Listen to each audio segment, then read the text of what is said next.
Hello, everyone. I'm Barbara Ham-Lee. Today, the Another View Roundtable tackles a formula developed by pundit Wil LaVeist. Here's the formula. Poverty, lack of wealth, equals poor and lack of education, equals poor and lack of job skills, equals broken families, equals low value of self, human life, equals crime and killings, equals incarceration, equals poverty and lack of wealth, and the cycle repeats itself over and over and over again. How to break the cycle? We'll talk about it next on Another View, right after this news from NPR.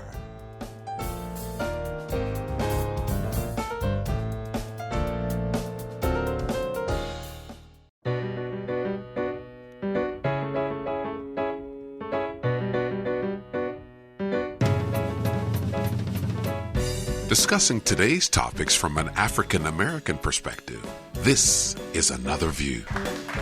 Good afternoon, everyone, and welcome to Another View. I'm Barbara Ham-Lee.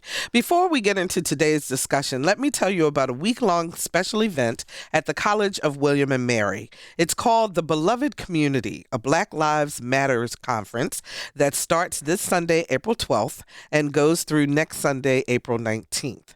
The conference seeks to embody Josiah Royce and Dr. Martin Luther King Jr.'s conceptions of a beloved community in which diverse groups of individuals focus on inclusivity and consciously disallow racism and negotiate differences nonviolently and respectfully.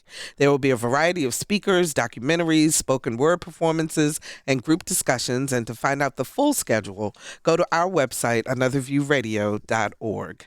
And now on to our roundtable. Wil LaVeist is an author, journalist, and talk show host. Hey, Will, how you doing? How you doing, Barbara? Always a pleasure. We missed you last month, so welcome back. And I missed you, and I missed Carol, and I didn't miss anybody. And you didn't miss anybody else. Bill Thomas is our favorite community activist. Hi, Bill. Life is beautiful. Life is beautiful. Good afternoon, everybody.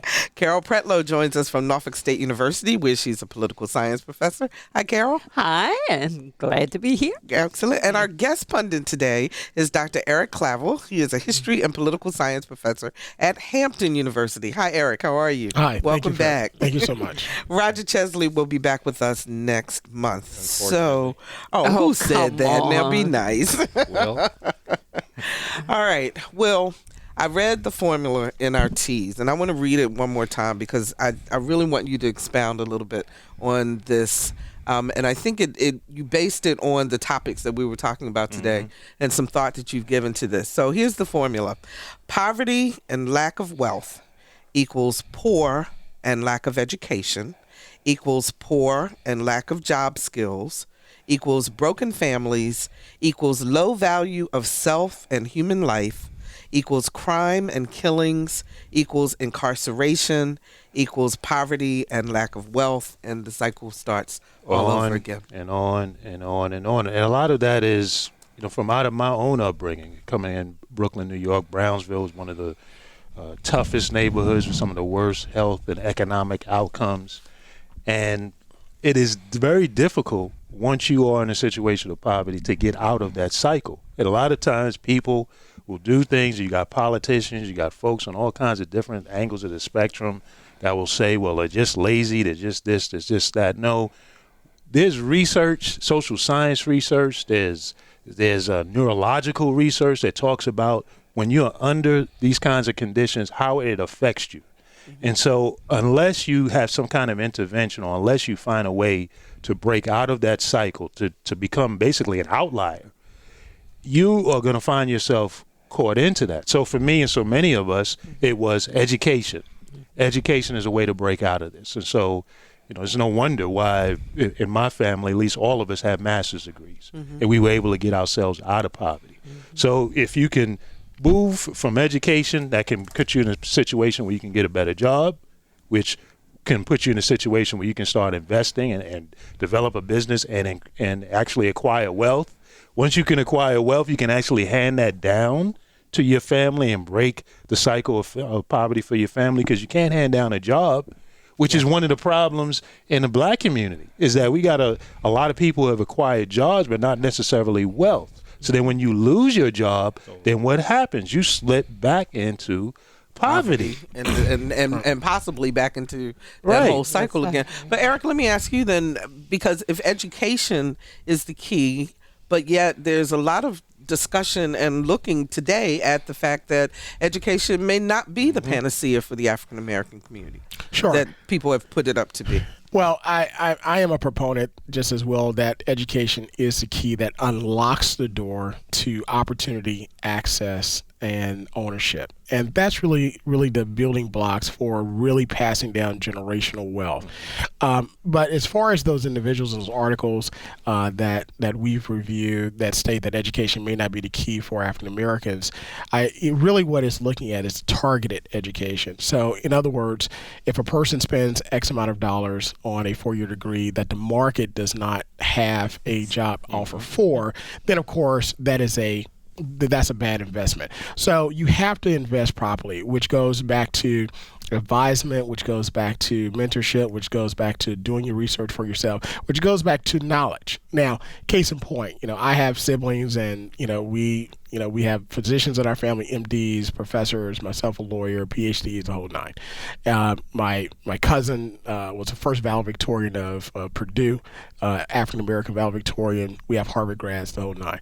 But in order to pass down that information, in order for our generation behind us to achieve greater, we have times where we pass information down. If you want to go in education, all right, talk with this person, go to this conference, get locked into this group. So what Wil was saying is that when you get locked into that cycle, you just don't know. You just don't know where the opportunities are. You don't know that you can go to this person or this company and secure a consulting contract for things that you do all the time, setting up weddings and things for your cousins and so forth, and create businesses. But the one point that I want to drive home, and that our alum from Hampton University, Booker T. Washington, stated, President Tuskegee, ownership. Ownership. Build your own business. If you put out the best product, the people will come. So, Bill, when you look at things like the teachers in Atlanta, 11 teachers and administrators convicted of racketeering. I mean, they actually equated inflating test scores to racketeering, sent to prison for it. Was that too harsh a punishment? Is that also reflective of what we're saying in terms of people being able to pull themselves out through education? And this is a violation of that? Sure. The only externality in Wil's equation, which I agree with, is values. And we used to have values. And value wasn't always currency. And then and I still say today that desegregation was the worst thing that ever happened to us when it was forced by the government. I think if we would have done that ourselves and build our way out of it and build good business and made them strong and stuff. I came up with a family of entrepreneurs and business people, so we were never, ever dependent upon anybody. So I think we lost that. And then when you start passing stuff down, then when we got out of our class in the 80s, we moved into the suburbs, and all the intellectual capacity and all those talents and stuff went with us, and nothing came back to the people that I used to live with in Kansas City areas, and you lived in New York, those areas. Right. That expertise and mental stuff and hard work and role models and things, and those values went with them. And now those values aren't there anymore. But, I'm curious because, and Carol, I'm going to bring you into the conversation, but when I hear you talk about growing up in Brownsville and you talking about in Kansas and so forth, somebody said to you guys, there's a different way. Absolutely. Sure. Is it our fault then that we're not saying that enough, maybe, Carol, to this generation? I think I agree on so many levels with everything that has been said, and I think it goes back to a centralized community. Like I grew up on a farm in the country in Smithfield, but the reality was at every stage of my development, from kindergarten through graduate school, here was somebody, yeah, Carol, you can do this. And that might have been the beautician, the barber. I never got to look down on anybody because they didn't have. I was looking at what they did have that could nurture. And from when we desegregated, part of that love of community and love of each individual bringing something special sort of died away because it's I'm in it for me. I'm getting out of this. Move on. And That's sad. So how do we get folks like us and others to get back into those communities, to get back into passing on that information? Eric? Well, everyone in the Black African American community, you have someone that is left behind. Okay, I mean, you can find someone whether it's a first cousin, second cousin, whatever the case may be, and it really boils down to a collective effort and personal responsibility. Okay, so with that being the case, I have to echo Pretlow's experience. You know, it was a collective effort growing up, from the church to the schools and the teachers to at home as well, and also within the neighborhood. All right, but also keep in mind, this is something we were discussing prior to the show. You know, America never has really dealt with the damaging and the damning effects of slavery, the institution. Not just keeping individuals from receiving rights, but the psychological damage that created a false sense of superiority by whites and a false sense of non-superiority or non-equality in the African American psyche. And there are some things that I'm not going to go into it that we say that plays into that. But until we as a society say, you know what, we have to deal with this, we have to have a time of reconciliation, of reckoning with what has been done, very similar to countries in Brazil, South Africa, Germany with the Holocaust and so forth. Then as a society as a whole, because this is a societal problem. Okay, it's just not on the African American community, but whites as well have to understand, and we all, that if we don't succeed, okay, or have the opportunity to access to succeed, then it keeps America from being better. Very true. I want to go back to Atlanta for just a second, because I have 3 educators on the panel that are by profession educators, because you are an educator too, Bill. I only served on university boards for 25 years, and I only raised kids that are doctors and lawyers. And all right, so back to Atlanta. Was that punishment too harsh? I'm very curious as to how you all feel about the fact that they claim, in some of the things that I've read, that they were only trying to give a leg up to black students who otherwise would not have had that opportunity. Well, I say this, and I've seen a lot of the comments on social media and everything. The RICO statute that was used and the type of sentences that they could possibly get, yeah, that's excessive, because that kind of sentencing was designed for, racketeers, drug dealers, people, committing mass murders, all kinds of things. But I think the people who are crying for them and want petitions and all of that are missing the boat, because you're talking about, this quote came to me, Carter G. Woodson. The educated Negroes had the attitude of contempt toward their own people, because in their own, as well as in their mixed schools, Negroes are taught to admire the Hebrew, the Greek, the Latin, and the Teuton, and to despise the African. Carter G. Woodson knew exactly what he was talking about when he wrote The Miseducation of the Negro. He was talking to educated black people about reinforcing and perpetuating this mindset of low expectations and actually destroying your own people. And also debasing your own people. Yeah. So when you teach, when you are encouraging kids to cheat and having parties, or all the things that they said to change these things, I understand the pressures of No Child Left Behind, but the people that we should be celebrating are those educators that said, you know what? I'm not doing this. Yeah. And I'd rather walk out. I'd rather lose my job, because those people did that. They weren't going to do that for their own, or subject their own children, middle-class children, to that. They were willing to subject Shaquita and Bebe and Kuda to that. Absolutely. And that's what Carter G. Woodson was talking about. So I think of people like Marva Collins in Chicago back in the 70s, who had the West Side Preparatory School, who said, no, we can educate children who are poor. Again, if you're in the cycle of poverty, you educate them, you give people the knowledge, you give them an opportunity to become business owners and start transferring wealth. When you don't educate them, you lead them down the path, like Bobby Scott has said so many times. This cradle to prison. So what they were doing, they were perpetuating that. So is it the potential sentence excessive? It's excessive.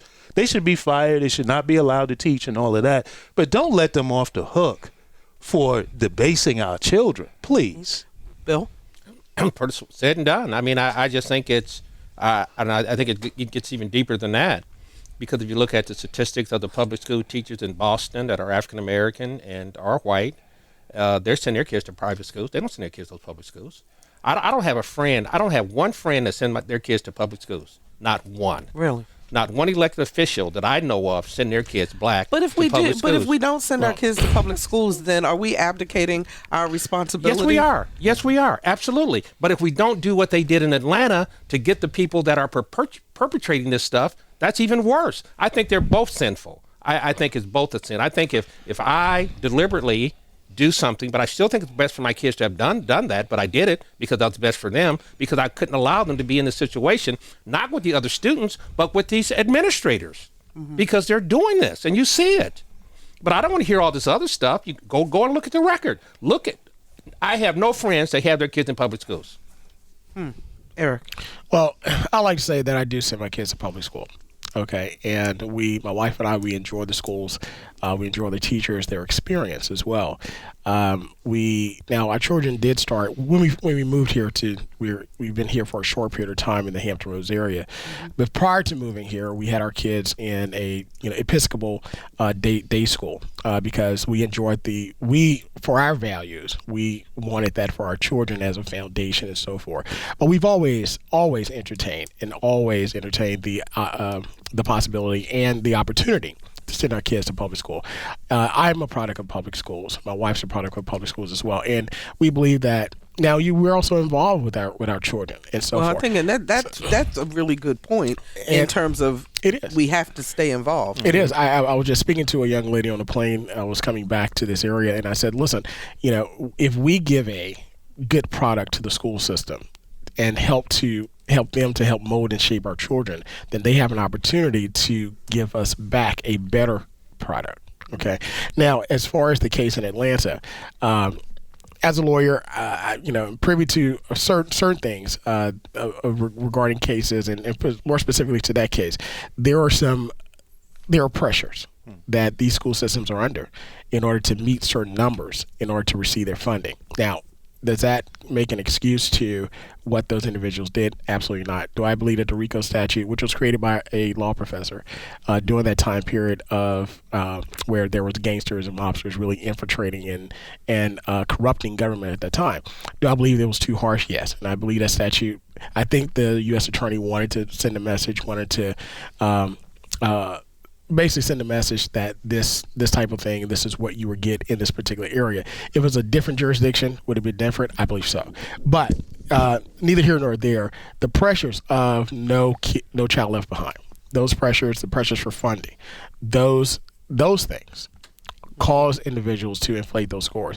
But this has happened in other jurisdictions as well, in other school districts that are not African American. Well, and the thing is, Carol, have you seen other people? I mean, I guess just the pictures of seeing teachers in handcuffs just kind of, it was just shocking to me. For testing. Right. I mean, it's not like they were selling drugs. For ruining people's lives. It's not testing. They destroyed those kids' lives. Okay, let me let Carol talk and come back to you, Bill. Yeah, it was such a hurtful experience to me personally to see these teachers handcuffed. I think, yes, they were wrong. And maybe we could look at the penalty being something else. What's wrong with docking the salaries? I know for me, if you dock my salary, whatever I did, I don't want to do it anymore. Maybe it is by instructional method. Maybe it is, okay, we need to work with you to improve your methods of instruction so that your students will be up to par and so that they will pass the tests that they have to take. Maybe it's a symptom of something greater in the educational process that we need to address. So it's a whole lot of things. Go ahead. I was going to say, I think it's all of that. It's a broken system. And those teachers were put in a situation trying to deal with a broken system, and they made a choice. And I go back to the ones who said, you know what? I'm not doing that. Absolutely. I have too much integrity, and I'm not doing it. Or the ones that spoke up and were bullied and pressured and lost their jobs. I go back to those people, and I say, let's celebrate and honor those people. You're talking about the state of John Lewis. We're talking about Selma and celebrating 50th anniversary and all of this. This is John Lewis, who at the age of 23 was out there getting his head beat, making a choice that I'm going to stand and I'm going to get my head beat. I'm going to stand for something. These people could have made the decision. You know what? You all are asking us to do the unthinkable, ridiculous in amount of. You're asking us to do something that is impossible to do. We're going to march on this school. Mm-hmm. We're not going to do this. So let's go back to the people, to the teachers who did stand, who lost their jobs, who were bullied, who spoke up. And what's going on with them now? Some of them may be greeters at Walmart. Nobody's crying for them. Nobody's doing a petition for them. I want to go ahead. Here's what I truly believe. Mm-hmm. And I wrote. Actually, I won a writing award for this maybe 20 years ago. Mm-hmm. I do not believe an African American male can get a decent or fair education in a public school system in America. Anywhere. I believe that, yes. 25 years Back ago. That up. Why? Because they're despised by a lot of white folks. They're frightening. I saw my son just totally discriminated against. And I didn't even see it because people don't treat babies and kids like this. So I'll share it with you. I wrote this article and I just said, I don't believe in any public schools, especially in Virginia, I don't think a black male can get a fair education. Okay, let me turn that around for a second. With that. No, I actually don't. No. Let's not play the victim. Let's not play the victim now. I'm not no doggone victim because I took him out. I took him out and put him someplace else. Well, and I'm just saying in others. Public school. He did all no, that's my opinion. I got you. This is just my opinion. Okay. And I think there is this disingenuous way folks look at our kids, especially the males. This is historical. And I saw it just in my own picture. So all of this stuff that's happening now and what these administrators are doing now, trying to cheat to get past the little idiotic test that anybody should be able to pass anyhow, I just think they got what they deserved.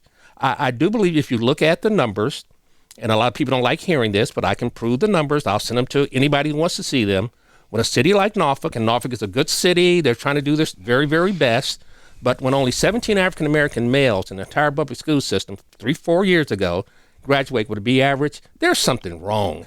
There's something wrong with that. And it's not only Norfolk, it's L.A., it's New York, it's Richmond, it's et cetera. So I'm just saying that the whole system is broken, and it is criminally broken because nobody is really standing for these kids. Okay, let me get Eric, and then I'm coming to you, Will. Go ahead, Eric. Sure. Look, about 20 years ago, I was still in high school. Okay, so rub it in. Okay. Of course, what Bill was describing of discrimination, things of that nature. Of course, you're going to see some pushback. There are incidents that I remember, but it goes back to my experience and what I believe. America is afraid of a confident, competent black male, because then you have to actually respect someone that you were told that you were better than and you didn't have to respect. Okay, so now when you see in company hiring, this is something else aside from that we see in law firm practices and things of that nature. Hiring the black female allows those companies and those firms and others to kind of check two boxes. And having also been a product of a 2-box check, right? And then also, women are viewed more so as being not as dominating as men in those settings. And you can pay them less. Right, and you pay. Mm-hmm. So there's all types of incentives intertwined in there. Is it hard for African American males to have a seat at the table? You're darn right it is. Is it hard for do African American males have to continue to prove themselves? Yeah, you're absolutely right. Do African American males have to be better than and 3 times better than? You're absolutely right. And if you don't believe it, you're fooling yourself. But you can receive a good education. But again, in public school, because just sending your kids to private school, is not going to solve the problem. So, with the proponents of vouchers. But again, it depends on it. You have to make that a good investment. Education is a good investment. You have to look at what school it is and what product you're giving, and you have to stay on top of it and so forth. Before I come to you, Will, let me just do this. If you're just joining us, we're talking about the intersection of poverty and education with the Another View Roundtable. Talk show host Wil LaVeist, community activist Bill Thomas, NSU political science professor Carol Pretlow, and guest pundit Dr. Eric Claville, political science and history professor with Hampton University. You wanted to make a point, Will. Yeah, I was just going to say quickly, I'm a product of public schools. My children all went to public schools. They have told me that this emphasis on testing is ridiculous and has impacted their, their education, because a lot of the instruction that goes on in the classroom is about trying to pass this test. And so, yes, the system is broken. There's a lot of research out here about it. And to go back to the teachers and the administrators, and if you really care about, our culture, because this is not just a black problem.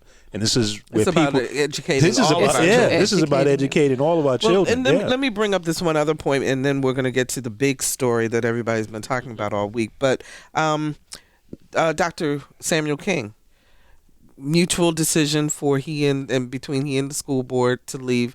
This is the third superintendent in the past 5 years. What's the impact on the kids? I'm the chair of the Norfolk Education Foundation, and we really just try to focus on the kids because they're the ones who are being ultimately hurt through all of this, I believe, Eric. The impact is detrimental to the children. I think we can all agree on that. The children themselves suffer. But again, it goes back to the governing aspect you mentioned, the testing, teaching to the test. Mm-hmm. And if you look at the legislators that passed that, and as Bill stated, those individual kids go to private school.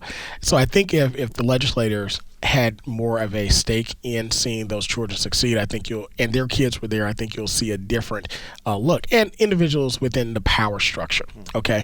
But it is a system for that particular school district where you have to start looking at some options, or you got to start cleaning house. But also keep in mind that school boards, just like legislators, you're looking at contracts. Okay, you're looking at who supplies the toilet paper and for all the public school, who supplies the paper towels, who supplies the food and things of that nature. So there are some incentives there, and there are some roadblocks and some impediments you have to get over. But a system like that has to be overhauled. But that's not correct. Virginia has one of the best public school systems in America, due primarily to the standards of testing. Look that up. That's a fact. But what school district? We got a million school districts. No, the state of Virginia, the Commonwealth of Virginia, all the public schools in the Commonwealth of Virginia. Okay. Let me finish. Let him finish. Let me finish. They do well. We do well. I think we rank 2 or 3 or 4 in the entire United States of America in public school performance. I think that's a fact. I heard that at one of the meetings in the General Assembly. So the tests are actually simple. If you look at one of these standard of learning tests, just take it. You can go online and take a test. Yeah. It's simple. If you can't pass those tests, nobody's doing anything. Now let me get back to the other part. The reason why we're successful is not because of the public schools, not because the teachers aren't trying to do their jobs everywhere. It was our parents. Our parents were behind us, and I dare anybody to tell me that wasn't true. And so the parents were not only working with the kids, they were working with the teachers and the principals and et cetera. Dr. King is very credentialed. You're not going to find anybody more. I talked to him for an hour. Talking about Samuel King. Yes, Samuel King. I know people get confused. Yeah, okay. The superintendent of Norfolk Public Schools. Mm-hmm. He's very credentialed. He knows what he should do and how to do it. He just wasn't allowed to do it. And a lot of other things came up to do that. Mm-hmm. So you could get 1,000 of them marching through those doors. But there's not going to be anybody better credentialed than he is, that has a passion, has experience. He's been in school systems like this, so he understands how to do it. But it's more than just saying that this is not happening. And I heard what we were talking about, well, you got to work twice as hard if you're a black male. And this. The question is why? It's institutionalized racism. It's this thing that people see us differently. See, I was never brought up that way. Actually, I thought I was better than white folks, still do. The universe started in Africa. Not in Russia, not in France, not in England. We were birthed out of Africa. So we were always taught of our greatness, of our pro. So I never saw us as somebody that was diminished. But in you're not seeing someone as diminished. Were you also taught that then others are diminished? In other words, no. We weren't told. We weren't discriminated. We weren't discriminating. That's what I'm talking about. And that's what made us better. And that, again, made us better. And we were taught that difference. So I think if we got back into the values of what Wil is talking about, but there's values other than the economics, the values of principles and all those other kind of things, and community that we've disconnected, because the common thread is community. So I never had issues like this before, but I do see it and I do recognize it. But you can look at the numbers, and I am an economist, and you can count the beans in the jar. And if you put 1,000 beans in a jar and 50% are black and 50% are white, and then you pick out 17 that are only black, there's a problem. And you got to figure out how to deal with the problem, and that is what we got to get to. Okay, last one on this, Eric, and then we're going to move on to another topic. Sure, very quickly. When Bill brought out the statistic, where I don't know where it came from, but the statistic about the public school district in Virginia and so forth, when you look at a state as a whole, there are many, many public school districts that don't have a lot of African Americans in them. So when you start to target, you have to focus down on those urban school districts. And when you look at a district like Atlanta, all right, which is majority African American, and then you look at the poverty level of those individuals, as opposed to the outlining areas, Stone Mountain and things of that nature, you're going to see a major difference in performance. Well, it's the same thing with Norfolk Public Schools in terms of poverty and where kids are in that school system. So that's what it boils down to. It has to be targeted education based upon the needs of those individuals. Okay, I want to know you all's reaction when you saw the video of Walter Scott, who was shot on April 4th by a police officer in North Charleston, South Carolina. Now, the dash cam shows him running out of his car away from the officer, but Officer Michael T. Slager fired, and he was fired, and he's been charged with murder. The young man who brought forth the video of what actually happened, you see Officer Slager actually shooting this gentleman in the back. I believe it was 8 times. But a lot of the social media chatter that I saw last night had to do with, well, why did he run? And it was his fault for running. Sure. Will. I don't know what people are thinking about a lot of times. And you can't really, as someone who studies the internet and social media, fortunately for us, you really can't gauge all of society based on what you see in social media. Because when somebody makes a statement like that, they are essentially saying that appropriate response to someone running away from you is to shoot them. That's an appropriate response. You can pass judgment and try to, I would hope they're trying to say is that by him running, he contributed to the situation. And maybe if he had not, maybe things would have turned out differently. But to just say, well, why does he run, as if he's now culpable for being shot in the back is a big leap. It's a big leap. Is there a time, Carol, where someone who is running away from an officer whose job is to serve and protect, right, and they're going away from them, that is justified for them to be shot? Well, I mean, I don't care what else he was doing. I'm just based on that. I've been thinking about this a lot, and I think that you have to understand the circumstances and all of the characteristics of those circumstances. But I can't imagine it. I can see shooting a warning shot, maybe one shot to disable him, to keep him, shooting a leg or a limb to keep him. Let me hold you on that for one thought, because I really want to make this clear to people, because I hear this a lot. And since I've worked for Prince George's County Police, and my dad was a police officer. Mm-hmm. Police officers are not taught to maim. Period. They are taught that if you're gonna shoot, then you shoot to kill, because shooting should be your last resort. Right. I always hear a lot of people talk about, why don't they just shoot them in the knee, or why don't they shoot them in the foot so that they can't run or whatever. I just want to make that point.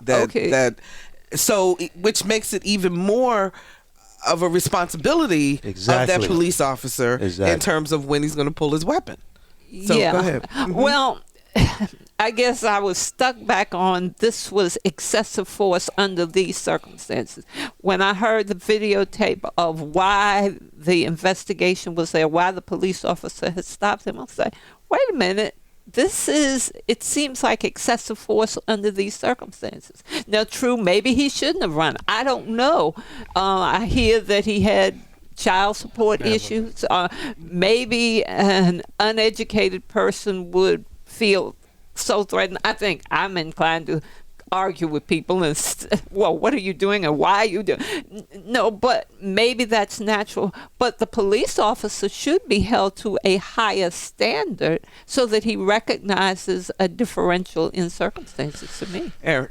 Yeah, one thing about that video, well, there are many things that come out to me, but I believe that individuals that saw the video, that finally saw what we call, that type of evidence is clear and convincing.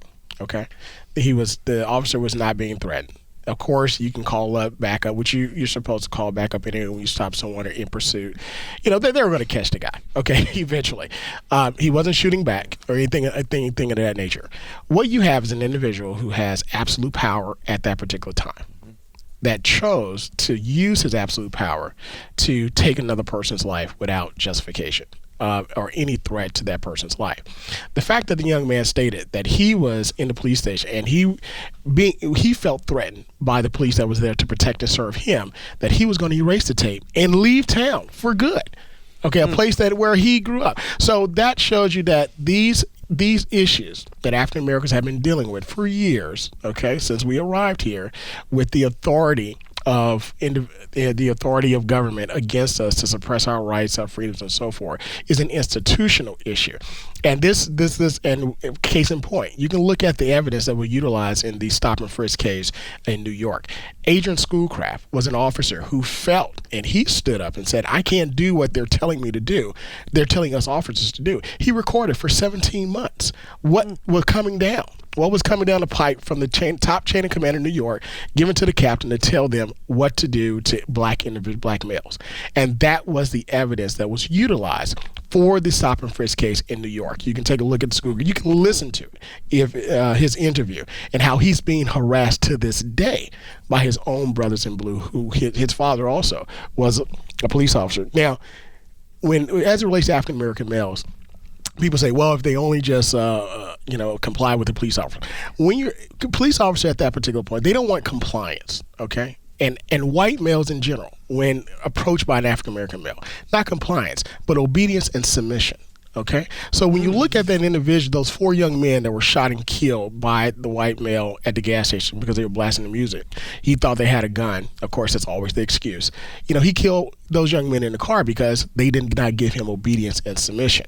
Okay, there was no gun there. Nobody got out of the car. He was shot and killed. Also, this is nothing new under the sun.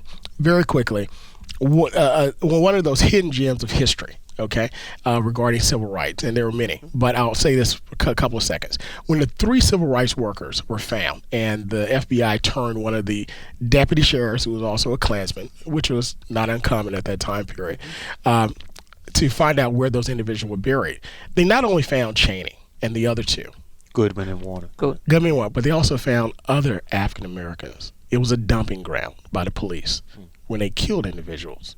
Okay, Bill. There's absolutely no excuse for what happened with that officer and that gentleman. The gentleman panicked and he got shot. He was murdered, according to what I saw, and so that never should have happened. But I think there's a bigger thought here. Okay. I think it gets right back to where I'm going. There's a fear of African American black males. It always has been that way.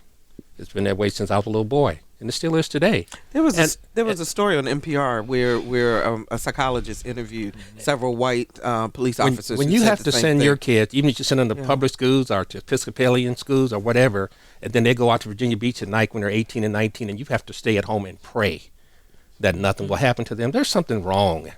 And I don't care what you say. And it doesn't matter if they're Jim Joe from the just got out to juke jocks or get out of jail, or if you've been to Yale or Harvard. It doesn't matter. As at UVA in Charlottesville. It doesn't matter. That is what's wrong. And see, people go all around this stuff. Now, the issue is if you could do a test to say, what if a white guy jumped out of the car and started running? Would he be shot dead? I believe not. Absolutely not. I believe not. So, and I can't run that test. But then I think there's another side of this on our side as black and African American people.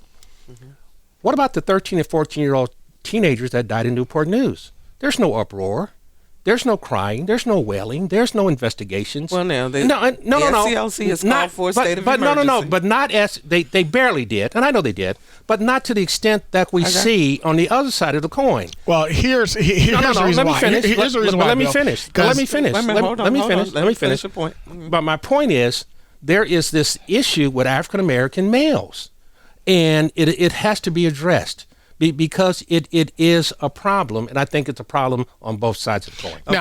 Now, Bill mentioned individuals in that poverty-stricken area that were killed, and we see this in other areas around the country, and you're also going to see this in other areas that are not African American, where you have high poverty. So this is really a byproduct of those symptoms of poverty, lack of education, and so forth. And you can see how these type of murders have escalated since drugs have penetrated our communities and lack of education and so forth. You're talking about black on black crime at this point. And just crime in general. If you go to western part of Virginia, where it's majority white, you're going to see these same similarities. And I think there's a misnomer with black on black and white on white crime, because you usually commit crimes against people that you know and that you live around. But point well taken. But that's a moral issue. Hold on, Bill. Let him finish. Let me finish. That's all right, hold on one second, please. So then, what you're looking at, there are institutions, there are churches. I know City Councilwoman Sherry, she has clarion calls that have been working and continue to work with the police and those communities as well, where they bring young African American males in to talk with the police, and they have one-on-ones and things of that nature. So there are efforts that we don't see. One of my former law students, I mean, he's working in Chicago right now. He's still practicing law, but he's working in his spare time with that group up there, that's those murders that are happening. But the reason why there is an uproar, and should be rightfully so, when persons of authority utilize their authority, especially in the justice system, to commit these heinous crimes and to suppress the rights of the people that they are sworn to serve and to protect, then it's proper, because individuals in authority should be held to a higher standard. That's right. Okay, even Scripture says that those individuals that preach the word, those that have rule over our souls here, they're going to be held to a higher standard. Carol, that's right. Yeah. It's a complex issue, because I felt at one time, particularly in the criminal justice system, I taught at prison for 2 years. I thought that education strictly was the panacea for it. But I think that prejudice and bias are so ingrained in aspects of the society that you could have a PhD, 50 PhDs, and it still wouldn't make a difference. And I think that when Professor Gates from Harvard. Exactly. It goes back to your point about being a black male. Please forgive me. I just want to. And with that in mind, I'm also thinking that, yes, we talk about what we can do in our community. Well, what about the opposite side? Why don't they do something? They don't have to. But shouldn't they be required to do something? Because when I feel prejudice, and sometimes I do downtown in Norfolk, and I'm thinking, why am I supposed to be under the microscope to make a change when it's you who has a problem with me and I'm not doing anything? Something needs to be done on that side of the equation. Bill, you said they don't need to. They don't have to. I'm still flabbergasted of the lack of moral sense of conscience that we have, that we used to have. I mean, and maybe I need to go back and do the actual numbers to look at it. But in my 18 years in Kansas City, and I may have to go back and look at it, I can't remember one 13-year-old getting killed or murdered. I can't remember any. I can remember policemen doing some crazy stuff they're doing now. They had sticks and things that they used to beat us with, and things if you got in the wrong place or at the wrong place and right in time.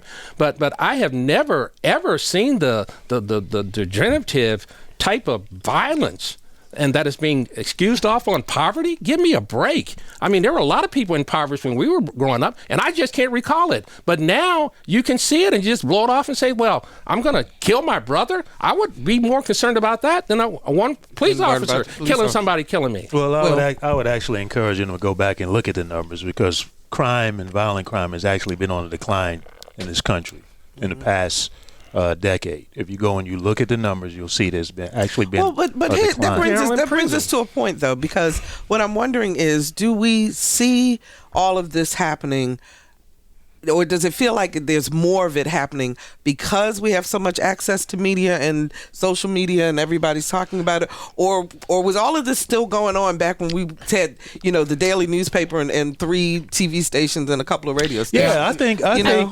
that the answer to both is yes. I think that we have more access, so we are privy to more, and I think these things were going on before. I mean, Eric mentioned about preachers having a higher standard. Are we going to sit here and believe that preachers at one point never took somebody else's wife and called it Okay, let's not go something there. Okay.